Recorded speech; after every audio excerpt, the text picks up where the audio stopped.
এটাই কিন্তু খেলা। দর্শকের সিদ্ধান্ত, কোচ এবং যারা রয়েছেন পার্শ্ব রেখা অতিক্রম করবেন না।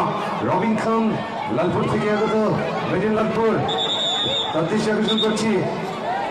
মূল রেফারির দায়িত্বই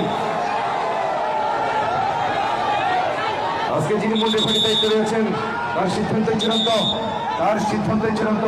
এটাই কিন্তু খেলা। দর্শক এগুলো বুঝে, এগুলো চলে, এটাই কিন্তু খেলা। দর্শকের সিদ্ধান্ত, কোচ এবং যারা রয়েছেন পার্শ্ব রেখা অতিক্রম করবেন না। রবিন খান লালপুর থেকে আগত, মেদিন লালপুর, তার দৃষ্টি আকর্ষণ করছি। মূল রেফারির দায়িত্বই আজকে যিনি মূল রেফারির দায়িত্ব রয়েছেন, তার সিদ্ধান্তই চূড়ান্ত, তার সিদ্ধান্তই চূড়ান্ত। এটাই কিন্তু খেলা। দর্শক এগুলো বুঝে, এগুলো চলে, এটাই কিন্তু খেলা। দর্শকের সিদ্ধান্ত, কোচ এবং যারা রয়েছেন পার্শ্ব রেখা অতিক্রম করবেন না। রবিন খান লালপুর থেকে আগত, মেদিন লালপুর, তার দৃষ্টি আকর্ষণ করছি।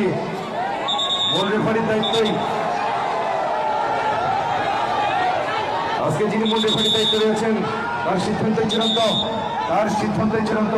এটাই কিন্তু খেলা। দর্শক এগুলো বুঝে, এগুলো চলে।